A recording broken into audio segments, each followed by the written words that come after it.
as the title suggests, this is a part 2 to my earlier analysis of the Your Choice trailer. You should check that one out, linked in the description, for a more general overview, as this video goes into specific details as well as corrections. Huge thanks to Van Passer, who provided almost all of this information. We'll start with a correction. I stated that the empty city seen early on was due to it being evacuated because of the robot in the trailer, but it's also possible that this is footage from a fragmentum, one of Star Rail's domains. These take the form of pathways within the city they're formed in, unlike domains, hence the ambiguity. Also early on in the trailer, the three main characters are running towards the tower with a light inside. We saw what the space station Stellaron looked like from afar, so it's likely that this is Euro 6's Stellaron too. During the montage of Belobog, we see this shot of Himiko. I originally thought that this was some sort of government building, but a recent tweet from Hoyoverse tells us that this is in fact the Go Grand Hotel, which as this tweet by Zangberries points out is a reference to the Grand Hotel in Genshin's Mondstadt. The latter was translated incorrectly while the former wasn't, hence the discrepancy in English, although the Chinese text is identical. Another thing I got wrong was claiming the person in the background was Kokolia. That's actually the recently revealed Luocha, an Otto lookalike who still isn't on the English site, so maybe he's only making a cameo in this part of the story and will be the focus in the next act. The trailer shifts to scenes of the underworld, but this particular shot, the seemingly floating rocks in the background, and maybe the shots with the taller orange spikes as well, may be part of another fragmentum. The orange ore is Geomarrow, by the way, which is a key part of the Eurolus 6 story, but again, I won't spoil too much of it here. In the quick montage of shots before moving to gameplay, it's possible that the shot of Clara is actually from a cutscene and not a remake of her ultimate animation. In Arlon's attack animation, he seems to coat himself with both electric and fire energy. Both elements are part of Star Rail's combat system while he is specified as an electric attacker, so is this just visual flair or a sign of dual elements being a factor in gameplay somehow? The attack also has dual coloured effects to boot. The enemies seem more varied than in Hoyoverse's past games too. Here we see 2 foot soldiers as well as a centaur, complete with a similarly electricity and fire infused bow and arrow. Maybe dual elements really are going to be a thing? In an earlier shot we also saw what looked like a crystal covered crab attacking a mix of Stellaron hunters and Herta, though I still think those 3 are only here for gameplay purposes and not as part of the story. All of those enemies seem to be robotic in nature, though we have seen human enemies as well. Later on, Silver Wolf drops a fire cube on an enemy despite that not being her designated type, hinting again that affinities will be varied here compared to the Hoyoverse's other games. And something very interesting, look at the ends of the 2 wings of the building in the background, as well as the centerpiece and the overall clockwork aesthetic. Doesn't it look like the giant mecha to you? The centerpiece in particular looks like the robot's brow, so who knows, maybe Kokolia's HQ is a transformer. During this shot of the big boss fight, if you look closely you can see regular enemies fighting alongside the robot, which complicates matters. Who knows how many will spawn and if they'll also provide buffs and debuffs. Later in the trailer we see an attack on what is presumably Herta's space station. While we know of the Stellaron hunters, this group may possibly be the Antimatter Legion, a faction devoted to Nanook the Destroyer. This is because they're mentioned in the Star Wars-esque intro text before the start of CBT-1, along with the space station, when describing how the traveler boards the train. Incidentally, this also means the space station stuff comes before the Eurolo 6 stuff. Kafka pushing a Stellaron into our chest also ties into the MC's musings in the Beta's intro about the Stellaron and their body.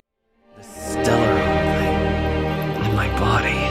Of course, this is subject to change, and the attack could be from the Hunters instead, but if not, it makes you wonder how the Hunters came to invade the station at the same time as the Legion. For example, were they working together, or did the Hunters invade using the Legion as a cover? Or were they already there and everything was a crazy coincidence? And connected to the Legion, the tagline for the trailer is 2 passages about destruction and preservation, with both described as doing what they do because they have to, almost as if it's compulsive on their part. Eurolo 6 is protected by Klipoth the Preservation, so if the Legion is still in the early part of the story, it would explain why these 2 parts have been specified among the many others we know of, even taking priority over the one the MC chooses to follow, i.e. Akovilis. And the Absorbed Stellaron, maybe the space station's one thus gives the MC the power of destruction, and Eurylos gives them the power of preservation? Could that tie into the 2 gameplay styles we've seen so far? And could this possibly be hinting at some sort of story choice or divergence mechanic, however slight it may be? Oh, also, if we're taking the Stellarons for ourselves to protect them, we're doing what the Traveler keeps failing to. Neat. Thanks for watching this video through to the end, and thanks again to Van Passer and the Khanria Law Discord for being a great place to talk this stuff through in. All other sources are also listed in the description. Thank you all again for watching. Please consider subscribing, liking, commenting, and sharing to help the channel grow, and as always, have a great day.